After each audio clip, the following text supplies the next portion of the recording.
दोस्तों नमस्कार। UPSC new registered उस चैनल पे आप सबका स्वागत है। दोस्तों आज की यह वीडियो आप सभी के लिए बहुत ज़्यादा इंपॉर्टेंट होने वाली है, क्योंकि आज के इस वीडियो में हम जो टॉपिक कवर करने वाले हैं वो है फंडामेंटल राइट के अंदर राइट टू फ्रीडम।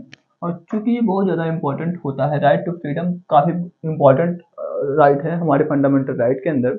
आपको इसको अच्छे से समझना होगा। इसमें हम आर्टिकल जो है 19 से 22 तक कवर करेंगे, क्योंकि राइट टू फ्रीडम के अंदर आर्टिकल नंबर 19 से 22 तक गिवन है। तो चलिए हम देखते हैं कि राइट टू फ्रीडम के अंदर किस आर्टिकल में क्या कहा गया है। इससे पहले अगर आपने अब तक राइट टू इक्वालिटी वाली वीडियो नहीं देखी है, जो कि फंडामेंटल राइट का फर्स्ट पार्ट है, तो आप उसको जाकर तुरंत देखें। उसमें मैंने आर्टिकल नंबर 12, 13, 14, 15, 16, 17, 18 सब कवर किया है। तो अगर आपने नहीं देखा तो जाके देख सकते हैं। अभी हम चलते हैं राइट टू फ्रीडम की बात कर रहे हैं, तो हम आर्टिकल नंबर 19 से 22 तो देखेंगे इसमें। तो चलिए हम एक एक आर्टिकल अच्छे से समझते हैं किस आर्टिकल में क्या गिवन है राइट टू फ्रीडम के अंदर। तो सबसे पहले हम बात करते हैं आर्टिकल नंबर 19 की, कि आर्टिकल नंबर 19 क्या बोलता है। तो सबसे पहले मैं आपको ये बता दूं कि आर्टिकल नंबर 19 थोड़ा बड़ा आर्टिकल पड़ता है, क्योंकि इसमें टोटल 6 क्लाजेज हैं। आर्टिकल नंबर 19 में टोटल 6 क्लाजेज हैं, और क्लाज 1 के अंदर टोटल 7 सब क्लाजेज, मतलब कि ये थोड़ा बड़ा पड़ेगा। आपको इसको थोड़ा समझना पड़ेगा। एक बार आप इसको समझ जाएंगे तो ये काफी ज़्यादा सिंपल हो जाएगा, बहुत ज़्यादा टफ नहीं है, आपको केवल समझना है इसको। तो आप इसको अच्छे से समझ लीजिए, और काफी ज़्यादा इंपॉर्टेंट भी है ये। राइट टू फ्रीडम के अंदर ये जो है सबसे ज्यादा इंपॉर्टेंट आर्टिकल है, आर्टिकल नंबर 19। तो चलिए देखते हैं। जैसे कि मैंने आपको बताया, इसके अंदर टोटल जो है 6 क्लाजेज हैं। कितने क्लाजेज हैं? 6 क्लाजेज हैं। और क्लास जो 1 है, इसके अंदर टोटल कितने सब सब क्लाजेज हैं? 7 सब क्लाजेज हैं। First, second, third, fourth, fifth, six and 7। इसके अंदर टोटल जो है 7 सब क्लाजेज हैं। तो ये काफी ज्यादा इंपॉर्टेंट है, आपको इसको समझना पड़ेगा।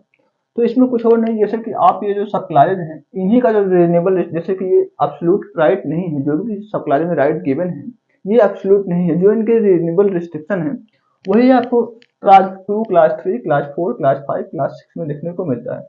जैसे कि जो आर्टिकल नंबर 19 के क्लास 1 का जो सब क्लास 1 है, इसका जो रीजनेबल रिस्ट्रिक्शन है वो आपको आर्टिकल नंबर 19 के क्लास 2 में देखने को मिल जाएगा। इसका रीजनेबल रिस्ट्रिक्शन आपको 3 में देखने को मिल जाएगा। इसका रीजनेबल रिस्ट्रिक्शन आपको 4 में देखने को मिल जाएगा। इसका और इसका दोनों का कॉमन रीजनेबल रिस्ट्रिक्शन आपको यहाँ पे देखने को मिल जाएगा। ये वाला अभी हमारे कॉन्स्टिट्यूशन में नहीं, ये अभी हमारे कॉन्स्टिट्यूशन में रिपील हो चुका है। अब ये हमारे कॉन्स्टिट्यूशन के अंदर फंडामेंटल राइट नहीं है। और ये वाला जो है, इसका रीजनेबल रिस्ट्रिक्शन आप यहाँ देखने को पाते हैं। तो चलिए हम देखते हैं कि किस सब क्लास में क्या गिवन है, उनका क्या रीजनेबल रिस्ट्रिक्शन है। इसको अच्छे से समझ लेते हैं, जिससे कि हमें बाद में ना बोले, और ये काफी हमारे लाइफ में हेल्प भी करता है। तो हम देखते हैं एक एक करके। तो सबसे पहले तो हम आर्टिकल नंबर 19 का जो क्लास 1 है, इसका जो सब क्लास 1 है इसको देखते हैं। तो इसका जो सब क्लास 1 है ये हमें फ्रीडम देता है, किसके लिए? और सबसे पहले तो हम ये समझते हैं कि आर्टिकल नंबर 19 क्या बोलता है। आर्टिकल नंबर 19 क्या बोलता है ये पहले आप समझ लीजिए। आर्टिकल नंबर 19 बोलता है प्रोटेक्शन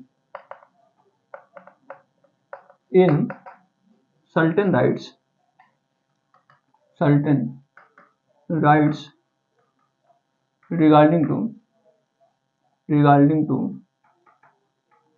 फ्रीडम ऑफ स्पीच,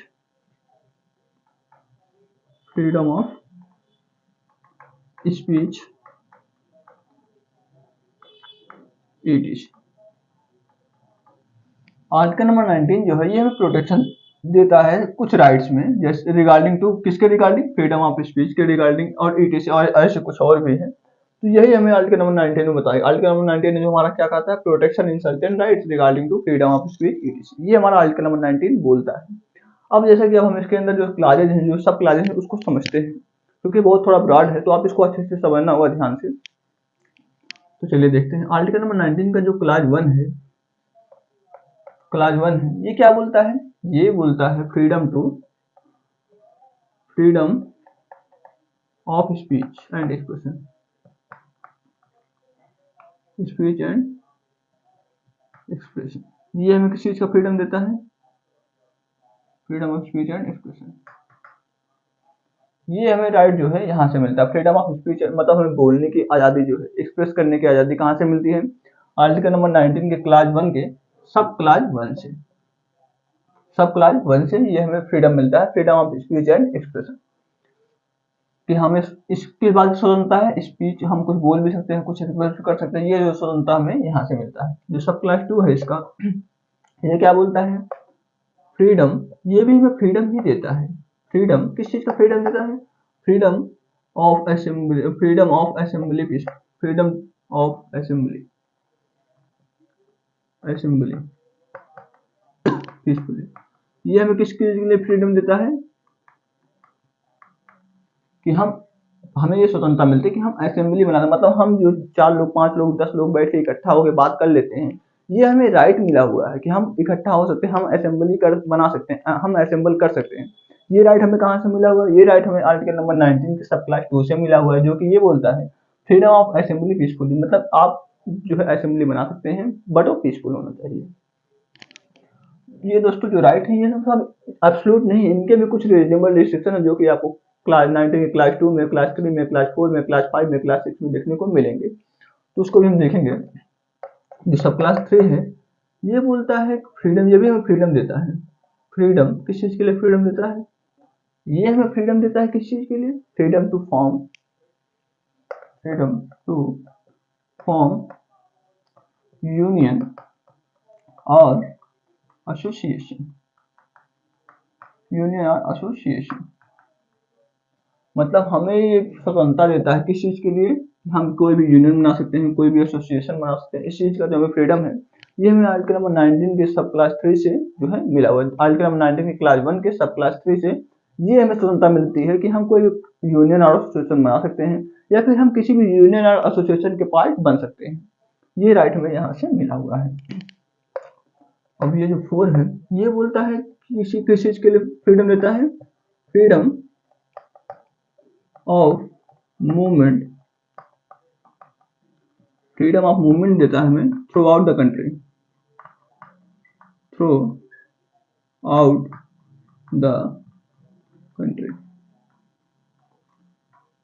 ये हमें फ्रीडम देता है, ये हमें स्वतंत्रता देता है कि हम अपने कंट्री के अंदर कहीं भी मूव कर सकते हैं। इस चीज का जो हमें फ्रीडम है, इस चीज की जो हमें स्वतंत्रता मिली है, ये हमें सब क्लास 4 से मिली हुई है। आर्टिकल नंबर 19 की क्लास 1 के सब क्लास 4 से हमें ये स्वतंत्रता मिलती है कि हम अपने कंट्री के अंदर कहीं भी आ जा सकते हैं, कहीं भी मूवमेंट कर सकते हैं। तो ये यहाँ पे गिवन है। जो सब क्लास 5 है, ये कुछ और नहीं, ये भी हमें फ्रीडम ही देता है, बट यहाँ पे हमें मूवमेंट की सब क्लास 4 में स्वतंत्रता मिली थी, यहाँ पे हमें जो है रेसिडेंट की मिलती है, मतलब हम अपने कंट्री के अंदर कहीं भी रह सकते हैं। अपने कंट्री, जितनी कि हमारी कंट्री की टेरिटरी है, उसके अंदर कहीं भी हम रह सकते हैं। ये जो हमें राइट है, ये हमें right freedom of resident through out the territory of India, ये हमें आर्टिकल नंबर 19 के क्लास 1 के सब क्लास 5 से मिलता है। जैसे कि मैंने आपको बताया था कि जो सब क्लास 6 है, ये भी रिपील हो चुका है। क्या हो चुका है? रिपील्ड हो चुका है। अब ये हमारे कॉन्स्टिट्यूशन में नहीं है। ये किस कॉन्स्टिट्यूशन अमेंडमेंट एक्ट के तहत रिपील हुआ? 44 constitution amendment act, 44 constitution amendment act 1978 के तहत ये जो है रिपील हो चुका है। अभी ये हमारे कॉन्स्टिट्यूशन में नहीं है, तो इसको हम नहीं देखते हैं। और जो 7 वाला है, आर्टिकल नंबर 19 के क्लास 1 का जो 7 सब क्लास 7 है, वो क्या हमें राइट देता है? वो हमें राइट देता है freedom to carry out any business, trade, profession, ETC. मतलब कि हाँ, ये हमें फ्रीडम देता है, ये हमें स्वतंत्रता देता है किस चीज के लिए? कि जो है हम कोई भी बिजनेस कर सकते हैं, कोई भी ट्रेड कर सकते हैं, कोई भी प्रोफेशन कर सकते हैं। इस चीज की जो हमें स्वतंत्रता है, ये हमें आर्टिकल नंबर 19 के क्लास 1 के सब क्लास 7 से मिली हुई है कि हम कोई भी बिजनेस कर सकते हैं अपने मन से, कोई भी प्रोफेशन कर सकते हैं, कोई भी ट्रेड कर सकते हैं। इस चीज का जो हमें राइट है, ये हमें आर्टिकल नंबर 19 के क्लास 1 के सब क्लास 7 से मिला हुआ है। तो हमने ये देखा कि आर्टिकल नंबर 19 का जो क्लास 1 है, उसका जो सब क्लास 1 है, ये बोलता है हमें किस चीज की स्वतंत्रता देता है? Freedom of speech and expression की, मतलब हम कुछ भी बोल सकते हैं, कुछ भी एक्सप्रेस कर सकते हैं। सब क्लास 2 हमें स्वतंत्रता देता है असेंबल होने की, मतलब हम असेंबल कर सकते हैं, इस चीज को हमें स्वतंत्रता मिली हुई है। आर्टिकल 19 का जो सब क्लास 3 है, क्लास 1 के सब क्लास 3 जो है वो हमें फ्रीडम देता है, तीसरा वाला, कि हम कोई भी यूनियन और एसोसिएशन बना सकते हैं या फिर हम किसी और यूनियन और एसोसिएशन का पार्ट बन सकते हैं। इस चीज का हमें राइट यहाँ से मिला हुआ है। सब क्लास 4 जो है ये बोलता है freedom of movement through out country, मतलब हम अपने कंट्री के अंदर कहीं भी मूवमेंट कर सकते हैं, कहीं भी जा सकते हैं, कहीं भी आ सकते हैं, ये हमें फ्रीडम मिला हुआ है। आर्टिकल नंबर जो 19 का सब क्लास 1 के सब क्लास जो 5 है, ये हमें रेसिडेंट का, मतलब हम अपनी कंट्री के अंदर कहीं भी रह सकते हैं, कहीं भी निवास कर सकते हैं, इस चीज का जो हमें राइट है ये हमें यहाँ से मिला हुआ है।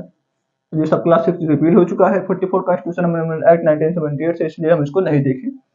और जो सब क्लास 7 है ये हमें फ्रीडम देता है, freedom to carry out any profession, any business, any trade, मतलब हम कोई भी बिजनेस कर सकते हैं, कोई भी प्रोफेशन कर सकते हैं, कोई भी ट्रेड कर सकते हैं, इस चीज का जो हमें राइट है ये सब क्लास 7 से मिला हुआ है।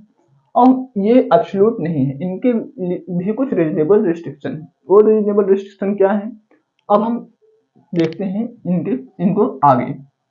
जैसे कि मैंने आपको बताया था जो 19 का क्लास 2 है वो इसका रीजनेबल रिस्ट्रिक्शन है, 19 का क्लास जो 3 है वो इसका रीजनेबल रिस्ट्रिक्शन है, 19 का क्लास जो 4 है वो इसका रीजनेबल रिस्ट्रिक्शन है, 19 का क्लास जो 5 है वो इन दोनों का कॉमन रीजनेबल रिस्ट्रिक्शन है, और जो 6 है वो इसका जो है रीजनेबल रिस्ट्रिक्शन है। तो चलिए अब हम देखते हैं वो रीजनेबल रिस्ट्रिक्शन क्या है। इन सबका जो रीजनेबल रिस्ट्रिक्शन है ये सब एब्सोल्यूट तो है नहीं, इनके जो रीजनेबल रिस्ट्रिक्शन है वो क्या है उसको हम देख लेते हैं, उसको हम समझ लेते हैं अच्छे से। तो freedom of speech and expression जो है इसका क्या रीजनेबल, मतलब हम क्या नहीं बोल सकते, क्या नहीं कर सकते हैं। तो ऐसा कुछ नहीं बोल सकते हैं, ये सब क्लास जो 19 का क्लास जो 2 है ये बोलता है कि आप ऐसा कुछ नहीं बोल सकते, ऐसा कुछ नहीं एक्सप्रेस कर सकते हैं जो कि नेशनल इंटरेस्ट को वायलेट करे, मतलब आप कुछ देश के विरुद्ध नहीं बोल सकते हैं, ये यहाँ पे बताया गया है। बताओ आप ऐसा कुछ ना बोलें जो कि नेशनल इंटरेस्ट, जो कि देश के हित में ना हो, आप ऐसा कुछ एक्सप्रेस ना करें जो कि देश के हित में ना हो, तो ये रिस्ट्रिक्शन यहाँ पे गिवन है। इसके अलावा आप ऐसा कुछ नहीं बोल सकते हैं जो कि किसी दूसरे का जो राइट है उसको वायलेट करे, अदर्स राइट,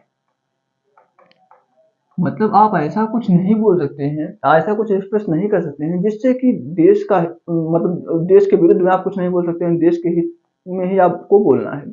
इसके अलावा आप ऐसा कुछ ना बोलें जिससे किसी और का राइट जो है वायलेट हो जाए, किसी और का राइट वायलेट नहीं कर सकते आप, आपके पास ये राइट नहीं है कि आप कुछ ऐसा बोले, कुछ ऐसा एक्सप्रेस करें जिससे किसी और का राइट वायलेट हो जाए। तो ये दो यहाँ पे जो 19 के क्लास 2 में ये दो रीजनेबल रेस्ट्रिक्शन है जो कि स्पीच और एक्सप्रेशन पे लगते हैं।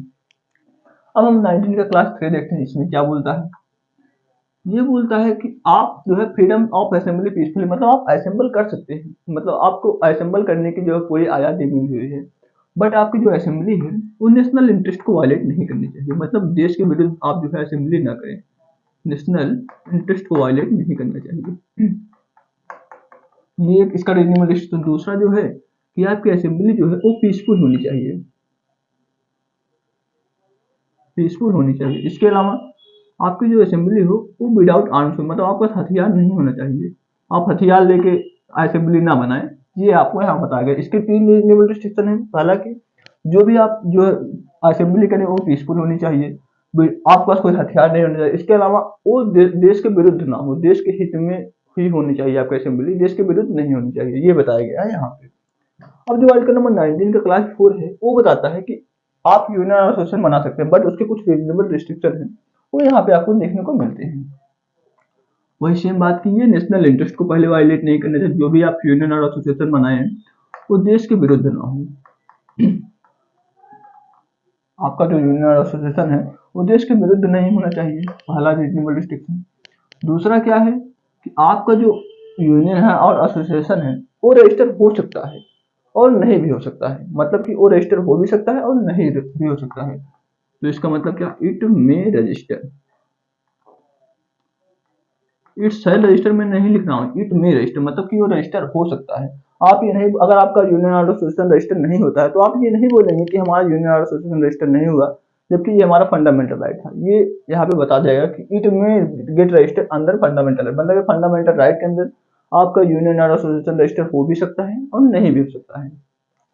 इसका जो तीसरा जो रिस्ट्रिक्शन है वो ये बोलता है, इफ इट गेट रजिस्टर, अगर आपका जो यूनियन और एसोसिएशन रजिस्टर हो जाता है तो उसके बाद आप जो है स्ट्राइक नहीं कर सकते हैं, क्या नहीं कर सकते हैं? If it register then you can not do strike, you can't do strike.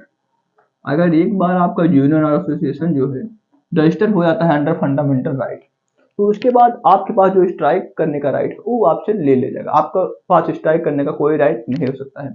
अगर एक बार आपका यूनियन एसोसिएशन जो है अंडर फंडामेंटल राइट जो है रजिस्टर हो जाता है तो फिर आप स्ट्राइक नहीं कर सकते। ये आपको यहाँ पे बताया गया है 19 के क्लास 4 में।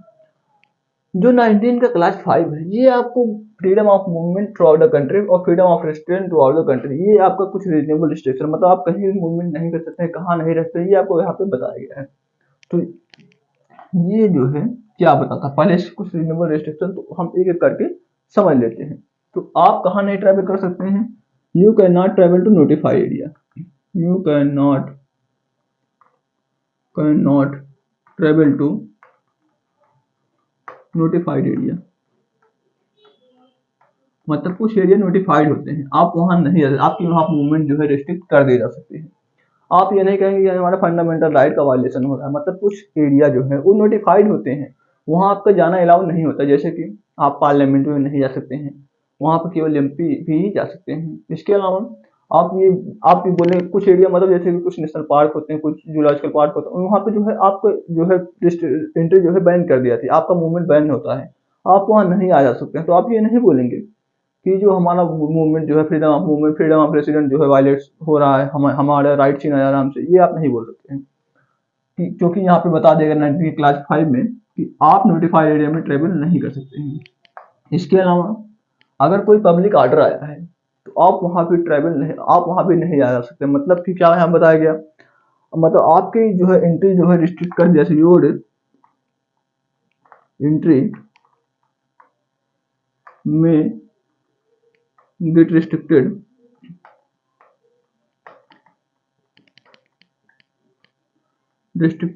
your entry may get restricted if मतलब if पब्लिक ऑर्डर,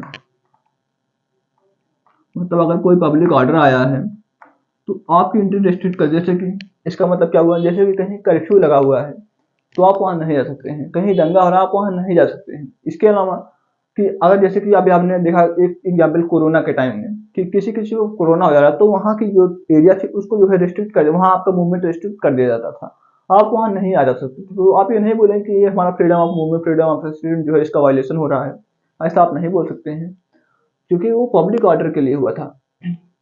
तो ये यहाँ पे बताया गया है कि आपका जो मूवमेंट हो रिस्ट्रिक्ट किया जा सकता है अगर पब्लिक ऑर्डर है तो भी, और जो है आप नोटिफाइड एरिया में ट्रेवल नहीं कर सकते। ये बोलता है आपका 19 का क्लास 5। इसके अलावा आपका 19 में जो क्लास 6 है ये इसका रीजनेबल रिस्ट्रिक्शन है। ये क्या है, यहाँ पे दोस्तों public order like health zone, यहाँ पे आप हेल्थ जोन भी लिख सकते हैं, जैसे कि मैंने आप हेल्थ जोन का एग्जाम्पल दिया, जैसे कि कोरोना भी हुआ था तो आप वहाँ पे आपकी एंट्री जो है रोक दी गई थी। इसका जो है 19 का जो क्लास 6 है ये बोलता है कि आप जो है कोई भी बिजनेस, कोई भी ट्रेड, कोई भी प्रोफेशन कर सकते हैं, बट उसके लिए कुछ एलिजिबिलिटी क्राइटेरिया को फुलफिल करें। आप फुलफिल सम एलिजिबिलिटी क्राइटेरिया,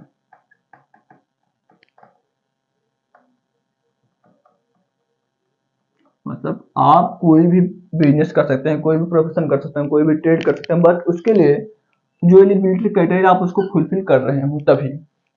अगर आप एलिजिबिलिटी क्राइटेरिया को फुलफिल नहीं कर रहे हैं तो फिर आप नहीं कर सकते। जैसे कि अगर आपको डॉक्टर बनना है तो उसके लिए आपको डॉक्टर की डिग्री होनी चाहिए, अगर आपको टीचर बनना है तो टीचर की डिग्री एटलीस्ट होनी चाहिए, या फिर आपको कोई फॉर्म बनना, कुछ करना है तो उसके लिए कुछ एलिजिबिलिटी क्राइटेरिया होती है ना, तो आप उसको फुलफिल कर, आप कोई भी एग्जाम, जैसे कुछ आपको डॉक्टर बनना, इंजीनियर बनना, कुछ करना, तो आपको उसके लिए डिग्री होनी चाहिए, आप वो एग्जाम क्वालिफाई करें तभी आप कर सकते हैं। इसके अलावा अगर आप ऐसा कुछ करें, आप बैड प्रैक्टिस नहीं कर सकते, यू कैन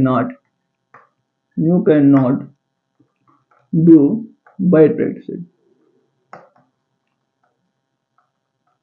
मतलब कि आप बैड प्रैक्टिस नहीं कर सकते हैं। जैसे कि आप ये बोले कि हम चोरी करेंगे तो आप चोरी नहीं कर सकते हैं, आप ये बोले कि हम फ्रॉड कर रहे हैं, फ्रॉड नहीं कर सकते हैं, आप बोले कि हम सीरियस किलिंग कर रहे हैं तो आप ये किलिंग नहीं कर सकते हैं, क्योंकि ये सब बैड प्रैक्टिस है और आप बैड प्रैक्टिस नहीं कर सकते हैं। ये और इसके अलावा आप ऐसा कुछ नहीं करेंगे जो कि नेशनल इंटरेस्ट को वायलेट करते हैं, मतलब कि आप देश के विरुद्ध कोई ऐसा बिजनेस नहीं कर रहे हैं जो कि देश के विरुद्ध हो, आपका ऐसा कोई प्रोफेशन नहीं है जो कि देश के विरुद्ध होना चाहिए, तो आप ऐसा कुछ नहीं कर सकते हैं। तो ये कुछ रीजनेबल रिस्ट्रिक्शन थे इन क्लाजेज, इन सब क्लाजेज के, जो कि आपको क्लाजेज में देखने को मिल गए हैं।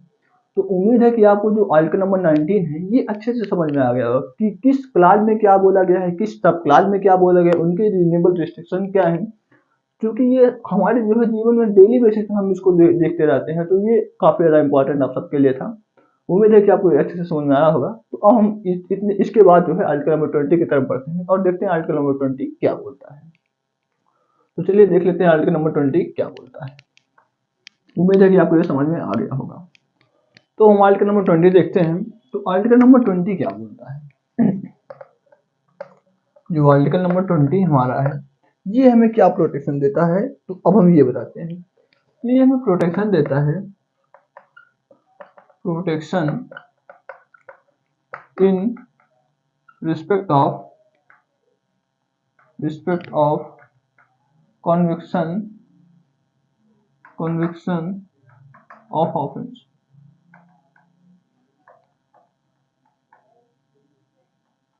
ये हमें प्रोटेक्शन देता है किस चीज के लिए, यहाँ पे आप ऑफ के बजाय फॉर लिख लीजिए।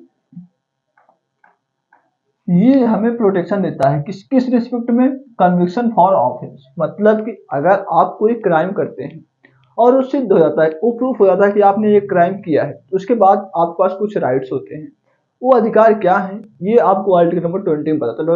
मतलब आपके पास अगर आप कोई क्राइम हो जाता है तो उसके बाद भी आपके पास कुछ अधिकार है। आपका क्राइम अगर सिद्ध हो गया तो और इस अधिकार क्या क्या है, ये आपको आर्टिकल नंबर 20 में बताया गया। टोटल इसमें 3 क्लाजेज हैं। तो हम एक एक क्लाजेज को अच्छे से समझते हैं किस क्लाज में क्या बताया गया है। तो चलिए हम देखते हैं आर्टिकल नंबर 20 के क्लाज 1 में क्या बताया गया है। तो अगर आर्टिकल नंबर 20 क्लास 1 की बात हम करें तो ये बोलता है, no ex post facto application of law, application of law. इसका मतलब क्या होता है आपको ये समझना पड़ेगा। No ex post facto application of law, इसका मतलब ये हुआ जैसे कि अगर आपसे कोई क्राइम हो गया, मान लीजिए आपके आज की डेट में क्या डेट है, आज 29 डेट है, मतलब आपको 29 तारीख 29/3/2023 को कोई क्राइम किया आपने और उसके लिए कोई पनिशमेंट आज तक नहीं बनी थी। उसके बाद आप क्राइम करने के बाद कोई नया लॉ बनता है, कोई नया कानून बनता है और आपको उसके तहत सजा सुनाए, तो ये पॉसिबल नहीं है। मतलब आपने जो जिस दिन क्राइम किया होगा उसके तहत उस दिन जो सजा होगी आपको वही सजा मिल सकती है। आप उसके बाद अगर कोई सजा बनती है आपको उसके तहत सजा नहीं मिलती। जैसे कि अगर एग्जाम्पल की बात हम करें, जैसे कि मान लीजिए आज आपने चोरी किया और चोरी की सजा आज की डेट में 3 महीने की जेल थी और उसके आपको चोरी करने के बाद एक नया कानून बनता है जिसमें चोरी के लिए 6 महीने की जेल कर दी जाती है।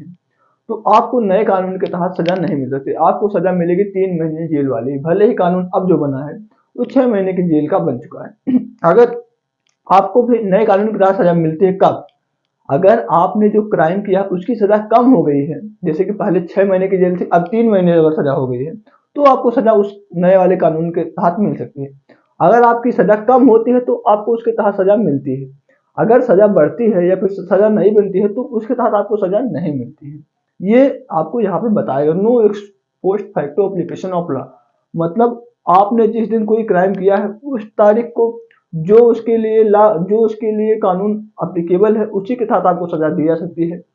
नए कानून के तहत सजा आपको तभी दी जा सकती है जबकि वो सजा कम हुई, पहले की सजा की अपेक्षा वो सजा अगर कम हुई है तो आपको उसके तहत सजा दी जा सकती है। तो ये बोलता है no ex post facto application of law. उम्मीद है कि आपको ये अच्छे से समझ में आ गया होगा।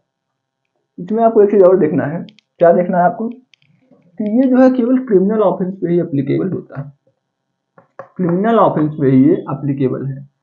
ये क्रिमिनल ऑफेंस पे ही एप्लीकेबल, इसका मतलब क्या होगा कि ये सिविल ऑफेंस पे एप्लीकेबल नहीं है। अब आपको ये समझना होगा क्रिमिनल ऑफेंस और सिविल ऑफेंस में अंतर क्या है। तो क्रिमिनल ऑफेंस जैसे कि आपने किसी का मर्डर कर दिया, किसी का खून कर दिया, चोरी कर दिया, किसी के साथ मारपीट कर दिया, ये सब क्रिमिनल ऑफेंस के अंतर्गत आते हैं। सिविल ऑफेंस मतलब जैसे कि आप टैक्स नहीं दे रहे हैं, जीएसटी नहीं पेड कर रहे हैं, सब सिविल ऑफेंस के अंतर्गत आते हैं। तो ये जो है केवल क्रिमिनल ऑफेंस पे ही एप्लीकेबल है, ये सिविल ऑफेंस पे एप्लीकेबल नहीं है। जैसे कि एग्जांपल मैं आपको दूं तो हमारे लिए, हमारे कंट्री में जीएसटी के लिए ला कब आया था, 2017 में आया था, बट जीएसटी कब से ली गई थी, 2011 से ली गई थी, तो बैक डेट में वो ली गई थी। तो जो सिविल मतलब सिविल है, सिविल मामला है, इसलिए उसमें जो है वो बैक डेट में अप्लाई हो सकता है। सिविल मामला जो है बैक डेट में अप्लाई हो सकता है, बट क्रिमिनल ऑफेंस जो है बैक डेट में अप्लाई नहीं हो सकता है। ये आपको यहाँ पे समझना था। ये क्रिमिनल ऑफेंस तभी अप्लाई होगा जब आपकी सजा कम कर दी गई होगी। अगर सजा बढ़ाई गई है फिर नई सजा बनाई गई तो उसकी वो अप्लीकेबल नहीं होगा। ये तो क्लास 1 हो गया 20 का। अब देखते हैं 20 का क्लास जो 2 है वो क्या बोलता है।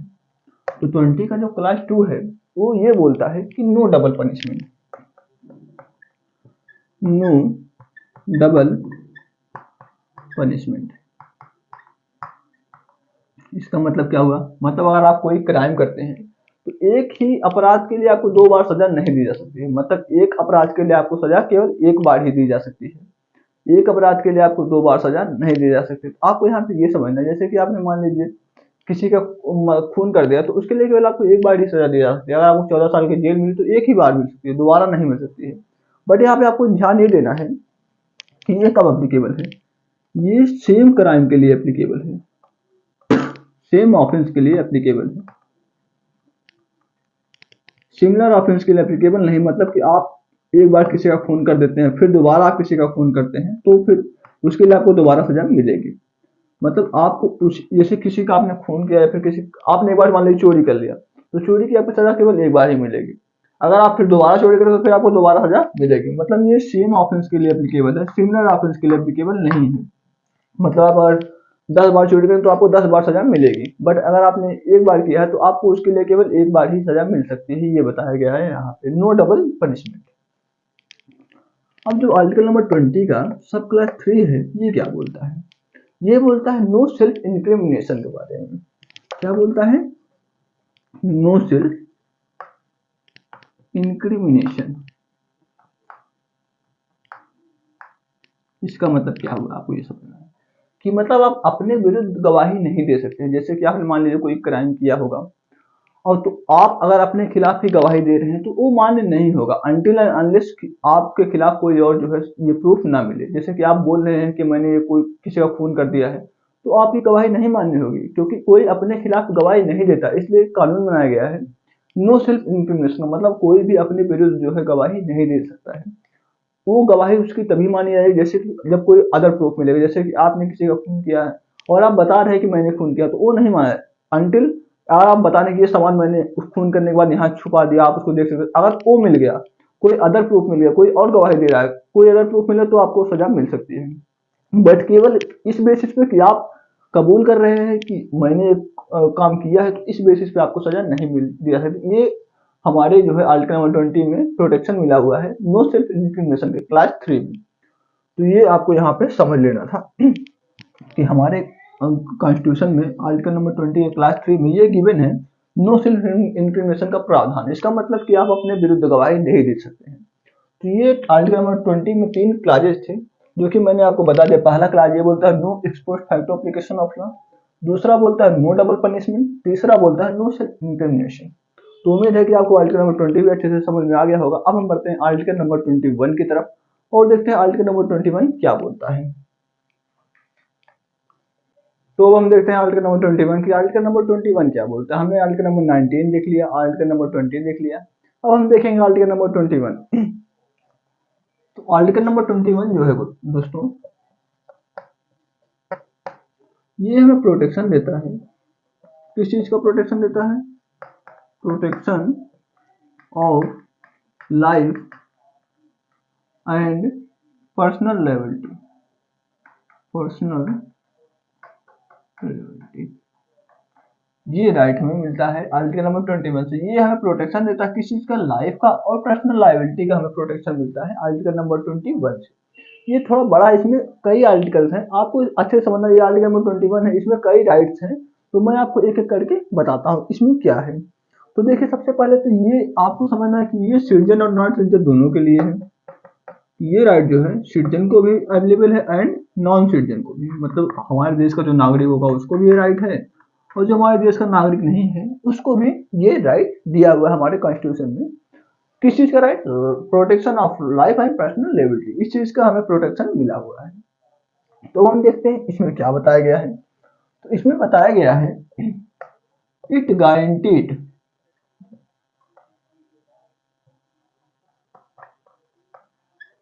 That life and personal liability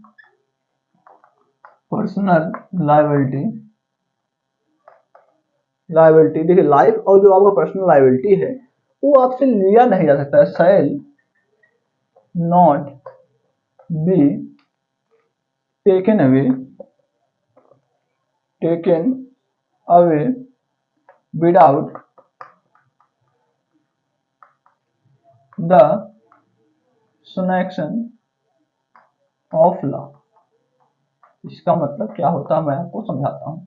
मतलब कि कॉन्स्टिट्यूशन गारंटी करता है, कॉन्स्टिट्यूशन क्या करता है, गारंटी देता है आपको। किस चीज की गारंटी देता है कि that life and personal liability, जो आपका लाइफ है और पर्सनल जो आपको आजादी है, आपको जीवन और पर्सनल आजादी जो है आपका, वो आपसे तब तक नहीं लिया जाएगा, shall not be taken away, तब तक नहीं जब तक कि आप लॉ का जो है उल्लंघन नहीं करते। मतलब आप कोई अगर कानून तोड़ेंगे तो उसके लिए आपको सजा मिलेगी ही, बट आपको बिना कानून तोड़े कोई सजा नहीं दी जा सकती। ये आपको कॉन्स्टिट्यूशन में गारंटी किया गया है कि आपका लाइफ और पर्सनल लायबिलिटी तब तक नहीं लिया जाएगा जब तक कि आप कोई कानून नहीं तोड़ते हैं। अगर आप कानून का के साथ रहते हैं, कानून का पालन करते हैं, तो आपको लाइफ और पर्सनल लायबिलिटी आपको गारंटी के रूप में दिया गया कॉन्स्टिट्यूशन में। तो ये जो है एक चीज हो गया। अभी देखिए सुप्रीम कोर्ट का वर्डिक्ट आता रहता है टाइम टाइम से, तो सुप्रीम कोर्ट ने इसमें कुछ और जो है राइट को जोड़ा है। कौन कौन से राइट को जोड़ा है मैं आपको एक एक करके बताता हूँ, क्योंकि ये काफी ज्यादा इंपॉर्टेंट आर्टिकल है, तो आपको ये समझना होगा। क्योंकि life right to life and personal liability का मामला मतलब लाइफ और पर्सनल लायबिलिटी से जुड़ा हुआ है। ये एक ऐसा राइट है जो कि मतलब इमरजेंसी के टाइम में भी आपसे नहीं लिया जाता है। ये राइट जो आर्टिकल नंबर 21 है, ये आपसे इमरजेंसी के टाइम में भी नहीं लिया जाता, क्योंकि ये राइट टू लाइफ है। तो हम देखते हैं, तो ये बताया गया है giving widest interpretation to article 21 Supreme Court has, देखिए इसको वाइडेड इंटरप्रिटेशन देने के लिए सुप्रीम कोर्ट ने जो है सुप्रीम कोर्ट है डिक्लेयर्ड सर्टेन राइट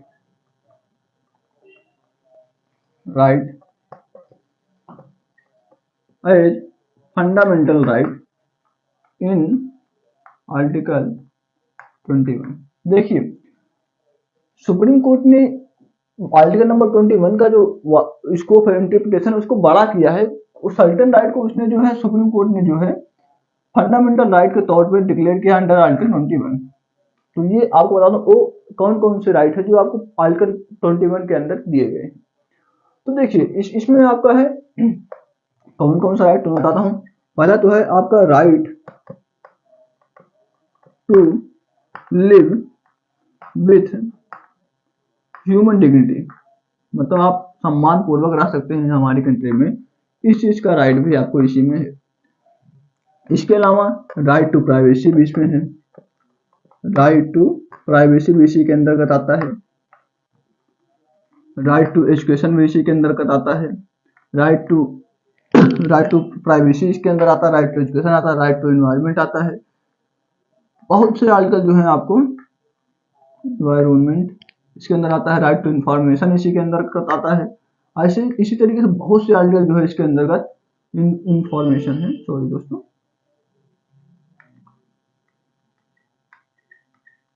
इंफॉर्मेशन, इसी तरीके से बहुत से आर्टिकल जो है इसके अंतर्गत, बहुत से राइट इस आर्टिकल नंबर 21 के अंतर्गत आते हैं, जैसे कि राइट टू प्राइवेसी हो गया, राइट टू एजुकेशन हो गया, राइट टू एनवायरमेंट हो गया, राइट टू इंफॉर्मेशन हो गया, राइट टू स्लीप हो गया। इसी तरीके से मतलब और भी हैं, तो ईटीसी यहाँ लिख देते हैं हम लोग। तो ये सब भी जो है आर्टिकल नंबर 21 के अंतर्गत आते हैं। जैसे मैं आपसे बड़ा ये right to live with human dignity, आप सम्मान जी सकते हैं, इंसान की तरह सम्मान पूर्वक जिंदगी जी सकते, सबसे बड़ा राइट तो आपको ये सुप्रीम कोर्ट ने दिया हुआ है इस आर्टिकल नंबर 21 के अंदर। क्या दिया है? Right to live with personal human dignity. इसके अलावा राइट टू प्राइवेसी इसके अंदर है, राइट टू एजुकेशन है, राइट टू एनवायरमेंट है, राइट टू इंफॉर्मेशन है, राइट टू स्लीप है, right to right to social and economic justice है। सोशल एंड इकोनॉमिक जस्टिस भी इसी के अंतर्गत है। सोशल एंड इकोनॉमिक जस्टिस भी इसी के अंतर्गत है। इसके अलावा इसी के अंदर राइट टू हेल्थ भी है। तो इसी तरीके से बहुत से राइट जो है आपको इसके अंदर आर्टिकल नंबर 21 के अंतर्गत दिए गए हैं, जो कि आपको राइट टू लाइफ से रिलेटेड है। Right to life and right to personal liberty से रिलेटेड जो है, जो राइट्स हैं वो आपको इसके अंदर कर दिए हैं। ये बहुत ज्यादा इंपॉर्टेंट है, तो ये आपको यहाँ पे समझ लेना। आर्टिकल नंबर 21 जो है ये सिटीजन और नॉन सिटीजन दोनों के लिए है। कॉन्स्टिट्यूशन द्वारा ये गारंटी दी गई है कि आपका राइट टू लाइफ और पर्सनल लिबर्टी तब तक नहीं ले रहे जब तक कि आप किसी कानून का उल्लंघन नहीं करते हैं, क्योंकि अगर आप कानून का उल्लंघन करेंगे तो आपसे राइट टू लाइफ भी छीना जा सकता है और पर्सनल लायबिलिटी भी छीनी जा सकती है। तो ये जो है यहाँ पे गिवन है। इसके अलावा सुप्रीम कोर्ट ने राइट टू जो आर्टिकल नंबर 21 है इसका इंटरप्रिटेशन बढ़ा के इसको बताया कि इसमें कौन कौन से राइट हैं। तो इसके लिए कुछ राइट बताए, जैसे right to live with personal human dignity है, राइट टू प्राइवेसी है, राइट टू एजुकेशन है, राइट टू एनवायरमेंट है, राइट टू इन्फॉर्मेशन है, राइट टू स्लीप है, right to social and economic justice है, राइट टू हेल्थ है। ये sub article जो है, ये सब राइट जो है इसी के अंतर्गत है। तो ये आर्टिकल नंबर 21 हमने देख लिया कि आर्टिकल नंबर 21 क्या कहता है। अब हम इसके बाद एक नया आर्टिकल ऐड किया गया है 21A, राइट टू एजुकेशन। इसको हम देखते हैं कि आर्टिकल नंबर 21A क्या बोलता है। तो हम देख लेते हैं वो भी कि आर्टिकल नंबर 21A क्या बोलता है।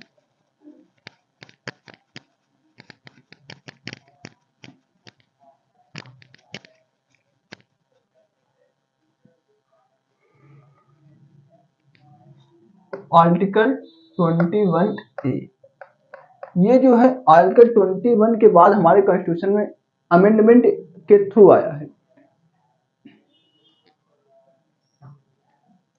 ये जो है हमारे कॉन्स्टिट्यूशन में जो है अमेंडमेंट के थ्रू आया है।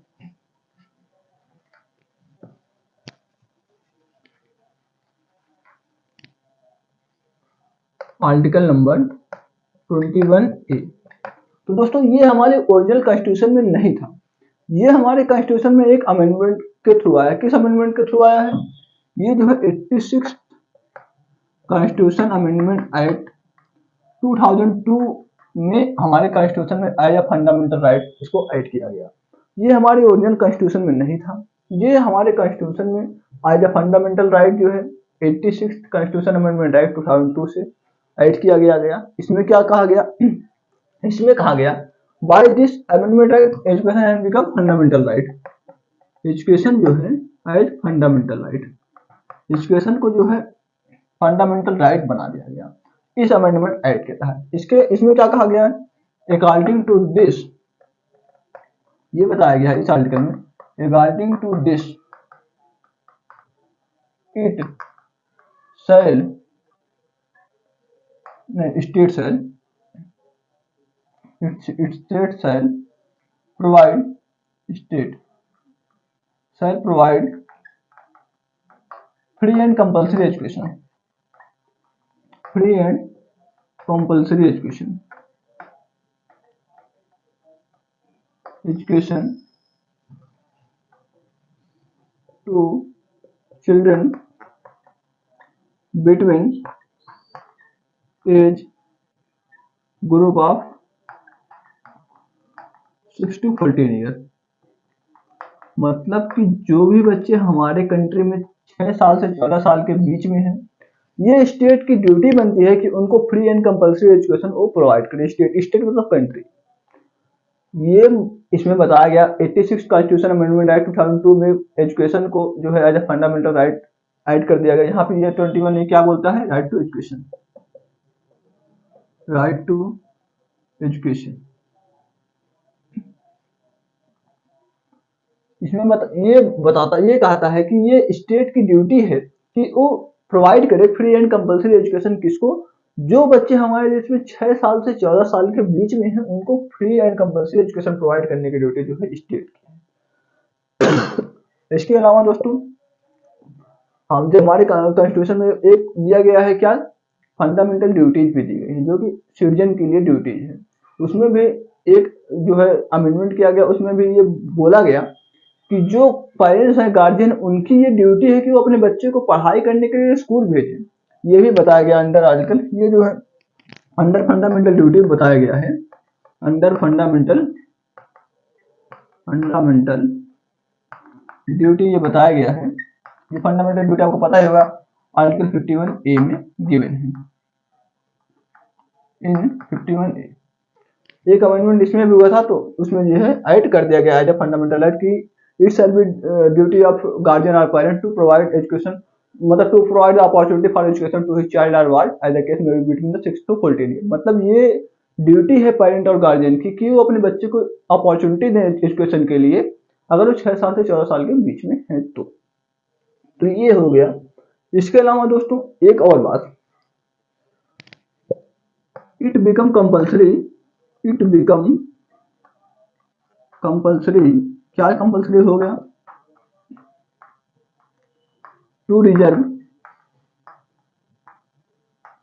25% ऑफ सीट्स इन स्कूल। किस स्कूल में 25% जो सीट रिजर्व होगा, ये गवर्नमेंट में और प्राइवेट दोनों में, government and private, government school में भी और प्राइवेट स्कूल में भी, दोनों में ही ये जो 25% सीट जो है रिजर्व रखी, किसके लिए, to from for weaker section, weaker section and disadvantage group, advantage group. अब आपको ये समझना है, क्या समझना है कि ये जो है कंपलसरी है, इसमें ये भी जब ये आर्टिकल या फंडामेंटल राइट हमारे कॉन्स्टिट्यूशन में जो है आया, तो इसमें ये बताया कि 25% सीट जो है रिजर्व रहेगा स्कूल में, चाहे वो गवर्नमेंट हो चाहे वो प्राइवेट हो, गवर्नमेंट और प्राइवेट दोनों ही स्कूल में 25% सीट रिजर्व रहेगा, किसके लिए, वीकर सेक्शन के लिए और डिसएडवांटेज ग्रुप के लिए। ये बताया गया हमें आर्टिकल, ये मतलब जब हमारे कॉन्स्टिट्यूशन में आर्टिकल 21 ऐड हुआ राइट टू एजुकेशन, तो इसमें बताया गया। तो ये हो गया हमारे कॉन्स्टिट्यूशन में आर्टिकल 21A जो कि बताता है राइट टू एजुकेशन के बारे में। अब हमारे कॉन्स्टिट्यूशन में मतलब राइट टू फ्रीडम में एक ही चीज बचा है, आर्टिकल नंबर 22, हम उसको भी देख लेते हैं और ये खत्म करते हैं। तो चलिए देखते हैं आर्टिकल नंबर 22 क्या कहता है। तो हम बढ़ते हैं आर्टिकल नंबर 22 की तरफ और देखते हैं आर्टिकल नंबर 22 क्या बोलता है। तो आर्टिकल नंबर 22 जो है वो ये हमें प्रोटेक्शन देता है, protection against arrest and detention in certain cases. मतलब कि हमें प्रोटेक्शन मिलता है किसके अगेंस्ट में, अरेस्ट और डिटेंशन के। तो टोटल इसमें 7 क्लाजेज है, तो आपको एक एक क्लाज अच्छे से समझना होगा। तो मैं आपको बताता हूँ थोड़ा सा एक बेसिक आइडिया, टोटल 7 क्लाजेज में क्या क्या है, जिसमें कि 22 का जो है क्लास जो 1 है, class 2, class 3, class 4, class 5, class 6 and class 7, ये 7 टोटल जो है क्लासेज है इसमें। जिसमें कि ये जो है ये जो है प्यूनिटिव डिटेंशन लॉ के बारे में बताता है। मैं आपको समझाता हूँ प्यूनिटिव डिटेंशन लॉ क्या होता है, प्रिवेंटिव डिटेंशन लॉ क्या होता है। ये एक्सेप्शन है, इसका एक्सेप्शन है इसका ऊपर वाले का। इसके अलावा ये जो है 4 जो है ये प्रिवेंटिव डिटेंशन लॉ के बारे में बताते हैं। किसके बारे में बताते हैं, प्रिवेंटिव डिटेंशन लॉ।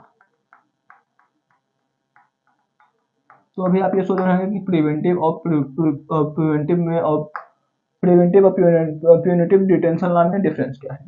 तो मैं आपको बताता हूँ, जैसे आपने कोई क्राइम किया और उसके बाद अगर आपको अरेस्ट किया जा रहा है, आफ्टर मतलब क्राइम करने के बाद अगर आपको अरेस्ट किया जा रहा है, तो ये प्यूनिटिव डिटेंशन लॉ होता है। अगर क्राइम करने से पहले आपको अरेस्ट किया जा रहा है, तो ये बिफोर मतलब अगर बिफोर आपको अरेस्ट किया जा रहा है क्राइम करने से, तो ये प्रिवेंटिव डिटेंशन लॉ होता है। ये काफी खतरनाक होता है, आपको बड़े बड़े केस जैसे आप आतंकवादी वगैरह ऐसा कोई लगता है तब आपको इस केस में अरेस्ट किया जाता है। इन नॉर्मल केसेस में ये अप्लाई होता है प्यूनिटिव डिटेंशन लॉ। ये एक्सेप्शन बताता है प्यूनिटिव डिटेंशन लॉ का, और ये प्रिवेंटिव डिटेंशन लॉ, ये 4 बताते हैं क्लासेस। तो हम एक एक क्लासेस देखते हैं कि किस क्लास में क्या बोलता है। ये एक हमें बेसिक आइडिया लग गया कि किस क्लास में मतलब ये क्लासेस किसके बारे में बताते हैं। तो जैसा कि अब हम बताते हैं, ये आर्टिकल नंबर 22 का जो क्लास 1 है, ये आपको क्या बोलता है? आर्टिकल नंबर 22 का जो क्लास 1 है वो आपको बोलता है क्या? ये आपको प्रोटेक्शन देता है right to be inform ground of arrest. मतलब अगर आपको अरेस्ट किया गया है तो किस बेसिस पे आपको अरेस्ट किया गया, आपने कौन सा क्राइम किया था, किस लिए आपको अरेस्ट किया जा रहा है, ये आपको जानने का हक है आर्टिकल नंबर 22 के क्लास 1 में, कि जब भी आपको अरेस्ट किया जाए तो किस लिए आपको अरेस्ट किया जा रहा है ये आपको बताया जाए। तो ये आपके लिए राइट यहाँ पे। इसके अलावा आप अपने right to talk to legal expert, मतलब आप अपने वकील से भी बात कर सकते हैं कि आप उनसे कानूनी सलाह ले सकते हैं कि क्या सलाह हो सकता है, आपको अरेस्ट किया गया है ये आप उनको बता सकते हैं। तो ये जो है यहाँ पे आपको कंसल्ट करने का भी जो है टास्क, यहाँ आप कंसल्ट भी लिख सकते हैं, कंसल्ट ज़्यादा अच्छा वर्ड है कि आप अपने वकील से भी कंसल्ट कर सकते हैं कि आपको अरेस्ट किया गया, किस लिए अरेस्ट किया जाता है। तो ये आपके पास राइट है अंडर आर्टिकल 22 के सब क्लास 1 में। ये भी आपके पास दो राइट है। पहला तो आपको इन्फॉर्म किया जाए किस लिए आपको अरेस्ट किया जा रहा है। दूसरा, अगर आपको अरेस्ट किया जाए तो आप अपने लीगल एक्सपर्ट से बात कर सकते हैं, उनसे कंसल्ट कर सकते हैं कि आपको आपके साथ ऐसा हो रहा है, आप उनसे राय सलाह ले सकते हैं, ये आपका राइट है। इसके अलावा दोस्तों अब हम बात देखते हैं आर्टिकल 22 का जो क्लास 2 है वो क्या बोलता है। आर्टिकल नंबर 22 का जो क्लास 2 है वो बोलता है कि अगर आपको अरेस्ट किया गया तो आपको पुट बिफोर मजिस्ट्रेट प्रेजेंट, यहाँ पुट आप प्रेजेंट भी लिख सकते हैं, बिफोर मजिस्ट्रेट बिफोर 24 आवर्स। मतलब कि अगर आपको अरेस्ट किया गया तो आपको 24 घंटे के अंदर मजिस्ट्रेट के सामने पेश किया जाए। अगर आपका अरेस्ट हो चुका है तो आपको 24 घंटे के अंदर मजिस्ट्रेट के सामने पेश करना है, ये भी आपका एक राइट है जो कि अंदर आपको आर्टिकल 22 के सब क्लास 2 में देखने को मिलता है। इसमें दोस्तों जो टाइम आप ट्रेवल है, मतलब आपको ले आने का जो टाइम है वो इसमें काउंट नहीं होगा, ये इसमें एक्सक्लूड है। मैं लिख देता हूँ एक्सक्लूडिंग टाइम ऑफ ट्रेवल, मतलब आपके आने जाने में जो समय लगेगा वो इसमें जो है इंक्लूड नहीं है, क्योंकि कई बार जाम वगैरह लग जाता है इसलिए लेट हो जाता है, तो इसलिए इसको इंक्लूड नहीं किया गया। तो ये आपको तो पता चल गया। पहला आर्टिकल 22 का क्लास 1 बोलता है कि अगर आपको अरेस्ट किया जा रहा है तो आपको बताया जाए किस लिए आपको अरेस्ट किया जा रहा है। इसके अलावा आप अपने लीगल एक्सपर्ट मतलब वकील से भी आप बात कर सकते हैं, कंसल्ट कर सकते हैं कि आपको अरेस्ट किया गया, आप उनसे राय सलाह ले सकते हैं। आर्टिकल नंबर 22 का क्लास 2 बोलता है कि अगर आपको अरेस्ट किया गया है तो फिर आपको मजिस्ट्रेट के सामने पेश किया जाए 24 आवर्स के अंदर। ये हो गया। अब मैंने जैसे कि आपको बताया था अंडर तो आर्टिकल नंबर 22 का जो क्लास 3 है वो इन दोनों का एक्सेप्शन है। एक्सेप्शन क्या है कि ये दोनों नियम किस पे लागू नहीं होगा, ये दोनों नियम एनिमी एलियन पे लागू नहीं होगा। जैसे कि अगर आप हमारे कंट्री के मतलब एनिमी एलियन कंट्री से बिलोंग करते हैं तो ये नियम जो है लागू नहीं होगा।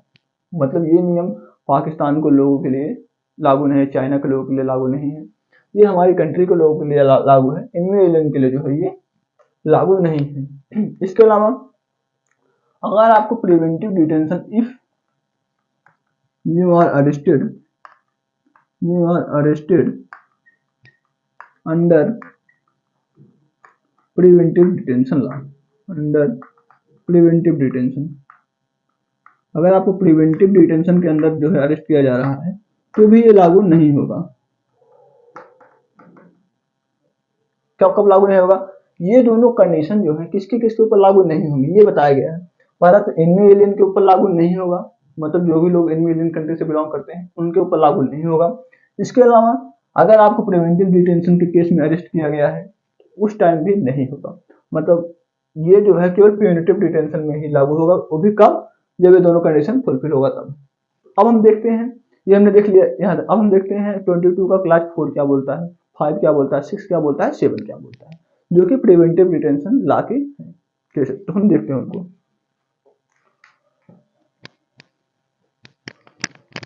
तो ये जो है 4 वाला बोलता है कि 22 का जो 4 है क्लास, वो बोलता है no detention.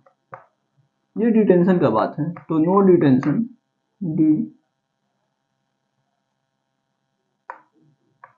Tension detention more than 3 month, मतलब आपको कितने दिन के लिए डिटेंशन दिया जा सकता है, तो कितने दिन के लिए 3 मंथ। आपको 3 महीने से ज्यादा डिटेंशन में नहीं रखा। डिटेंशन का मतलब आप क्या समझते हैं, मतलब आपको मतलब कानूनी हिरासत में नहीं रखा जा सकता है 3 महीने से ज्यादा, तब तक कि अगर आपको इससे ज्यादा भी रखा था, 3 महीने से ज्यादा भी आपको डिटेंशन में रखा जा सकता है, बट उसके लिए एक एडवाइजरी बोर्ड बैठाई जाएगी, और एडवाइजरी बोर्ड अगर सजेस्ट करती है कि आपका डिटेंशन जो है बढ़ना चाहिए, तभी जो है आपका डिटेंशन बढ़ सकता है। इसका मतलब, और जो एडवाइजरी बोर्ड होगा उसके जो मेंबर होंगे उसमें कम से कम 3 मेंबर होने चाहिए, जिसमें कि एक सर्विंग जज होना चाहिए, हाई कोर्ट का, मतलब एक हाई कोर्ट के सर्विंग मतलब प्रेजेंट जज होने चाहिए।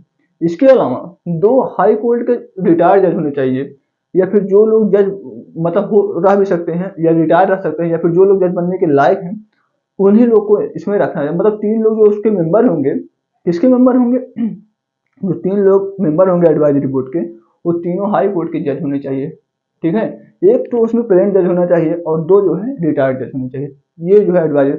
और अगर एडवाइजरी बोर्ड सजेस्ट करते हैं कि हाँ आपका डिटेंशन जो है 3 महीने से ज्यादा बढ़ाया जाना चाहिए, तो आपका डिटेंशन बढ़ सकता है। पर कितने दिन के लिए आपका डिटेंशन बढ़ाया जा सकता है, तो उस पार्टिकुलर प्रिवेंटिव डिटेंशन लॉ के तहत जितने दिन की मैक्सिमम डिटेंशन होगी, वो हमारे पार्लियामेंट मतलब ये कानून में लिखा है, तो उस उतने दिन ही बढ़ाया जा सकता है, उससे ज्यादा नहीं बढ़ाया जाता। लेकिन अगर 3 महीने ज्यादा बढ़ाना है तो उसके लिए एडवाइजरी बोर्ड का सजेशन लेना पड़ेगा। अगर एडवाइजरी बोर्ड सजेस्ट करता है कि हाँ आपका डिटेंशन 3 महीने से ज्यादा बढ़ाना है, तो फिर आपका डिटेंशन जो है 3 महीने से ज्यादा बढ़ सकता है, अदरवाइज आपका डिटेंशन जो है 3 महीने से ज्यादा नहीं हो सकता है। और एडवाइजरी बोर्ड का मेंबर जो होगा वो हाई कोर्ट का एक प्रेजेंट जज होना चाहिए, इसके अलावा 2 हाई कोर्ट के रिटायर्ड जज होने चाहिए। ये तो हमने बात कर ली आर्टिकल नंबर 22 के क्लास 4 का।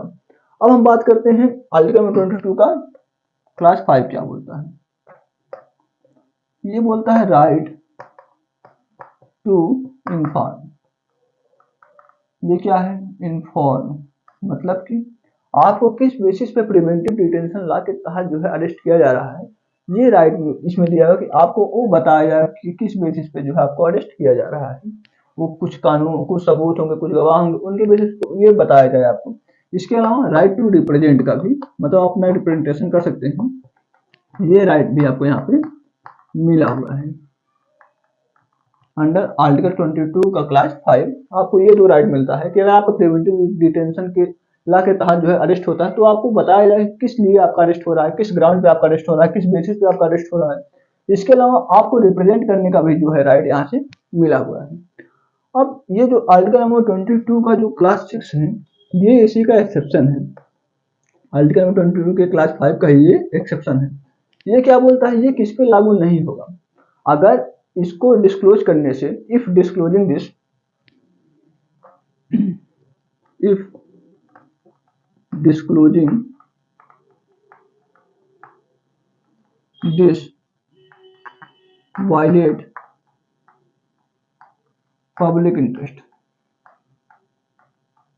मतलब कि ये कब लागू नहीं होगा, अगर उसको बताने से पब्लिक इंटरेस्ट वायलेट हो, दंगा हो रहा है, दंगा फसाद हो रहा है, तो फिर ये नहीं बताया, तो फिर ये कोई इंपॉर्टेंट नहीं है कि आपको बताया ही जाए। इसलिए आर्टिकल 22 क्लास 5 में जो कि मैं राइट टू इन्फॉर्म और राइट टू रिप्रेजेंट का, ये दोनों आपसे छीना जा सकता है। कब, अगर उसको डिस्क्लोज करने से पब्लिक इंटरेस्ट वायलेट हो रहा है तब, तो फिर आपको नहीं बताया जाए कि आप किस ग्राउंड पर अरेस्ट किया गया, आपको रिप्रेजेंट करने का भी हक नहीं मिलेगा। अगर आपको उसको करने से जो है वायलेट हो रहा है पब्लिक इंटरेस्ट तब। अब लास्ट जो है आर्टिकल नंबर 22 का क्लास 7 है, ये पावर करता है, पावर देता है किसको, पार्लियामेंट को। और क्या पावर देता है, पार्लियामेंट, इसमें बोला गया है पार्लियामेंट, पार्लियामेंट में बाई लॉ, में by law prescribe, parliament law के द्वारा ये प्रिस्क्राइब कर सकता है। इसमें टोटल जो है 3 है। पहला क्या, पार्लियामेंट लॉ के द्वारा ये बताया जाता है in which cases, in which cases preventive detention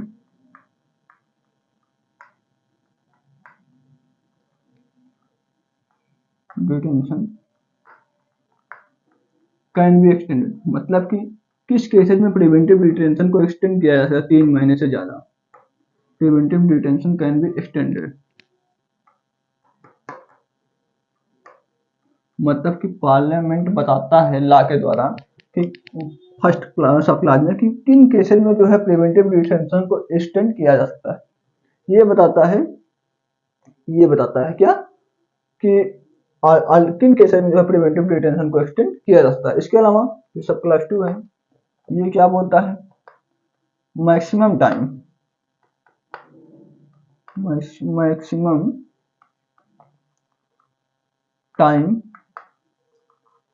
for which person can be extended. मतलब कि मैक्सिमम कितने टाइम के लिए किसी पर्सन को एक्सटेंड किया सकता है, मतलब प्रिवेंटिव डिटेंशन में जो है कितने मैक्सिमम टाइम के लिए आपको डिटेंशन में रखा जा सकता है।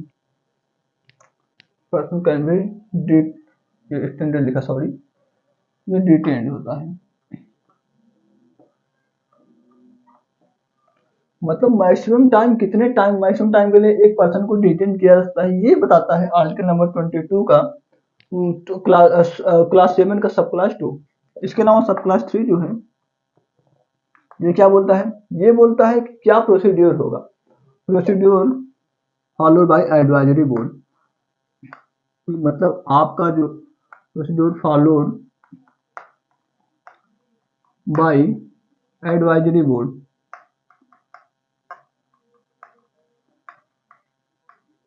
मतलब कि किस प्रोसीड्यूर को फॉलो करके एडवाइजरी बोर्ड ये कहेगी कि आपका डिटेंशन बढ़ाया जा सकता है, ये प्रोसीड्यूर जो है यहाँ पे बताया गया है 22 के क्लास 7 के सब क्लास 3। तो टोटल यही इतने थे हमारे अंदर राइट टू फ्रीडम के अंदर। टोटल जो है 5 आर्टिकल से, article number 19, article number 20, 21, 21A and 22 हमने एक को बारीकी से समझ लिया है। तो ये जो प्रिवेंटिव आर्टिकल नंबर 22 जो कि protection against arrest and detention बताता है, हमने दोनों देख लिया। ये मैं आपको एक बार फिर से बता देता हूँ कि आपका डिटेंशन 3 महीने से ज्यादा नहीं हो सकता है। ये आपको 22 के क्लास 4 में बताया गया है। 22 के क्लास 5 में बताया गया आपको किस ग्राउंड पर अरेस्ट किया जा रहा है, आपको ये बताया गया है।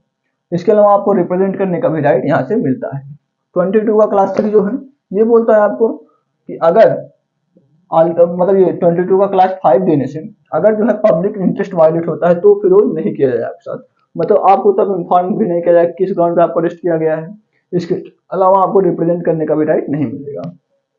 22 का क्लास जो 7 है ये पार्लियामेंट को जो है लॉ के द्वारा ये बता सकती है कि किन केसेस में जो है प्रिवेंटिव डिटेंशन को एक्सटेंड किया जा सकता है। उसके अलावा मैक्सिमम टाइम जितने के लिए पर्सन को डिटेन किया जा सकता है, maximum time for which person can be detain. इसके अलावा किस प्रोसीड्यूर को फॉलो करके जो एडवाइजरी बोर्ड ये बताएगा कि आपका डिटेंशन बढ़ाया जाए। तो दोस्तों उम्मीद है कि आपको आज का वीडियो अच्छा लगा होगा और आपको राइट टू फ्रीडम से रिलेटेड सारा डाउट क्लियर हो गया और अच्छे से समझ में आ गया होगा। तो दोस्तों अगर आपको वीडियो अच्छी लगी तो कृपया वीडियो को लाइक करें, चैनल पर नए हैं तो सब्सक्राइब करें और बेल आइकन को भी जरूर दबाएं जिससे हमारे आने वाले हर इन्फॉर्मेटिव वीडियो का नोटिफिकेशन सबसे पहले आपको मिले। तो दोस्तों thank you for watching this video, मिलते हैं नेक्स्ट वीडियो में, तब तक के लिए धन्यवाद।